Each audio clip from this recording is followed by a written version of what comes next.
sneeze. क्या आपको भी डस्ट से एलर्जी है?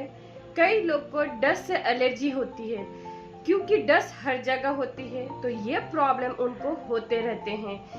ऐसे पेशेंट को बहुत ज्यादा छींके आती है, नाक बहता है, नाक बंद हो जाते हैं, साइनस की प्रॉब्लम हो जाती है, एलर्जी राइनाइटिस भी होते हैं और धीरे धीरे जाकर के अस्थमा की भी प्रॉब्लम हो जाते हैं। हिस्टामिना 30 सिर्फ 1 ड्रॉप सुबह और रात में लें और एलर्जी से छुटकारा पाएं। ऐसे ही 1 ड्रॉप 1 प्रॉब्लम सॉल्यूशन के लिए मेरे चैनल को सब्सक्राइब करें, लाइक करें और शेयर करें।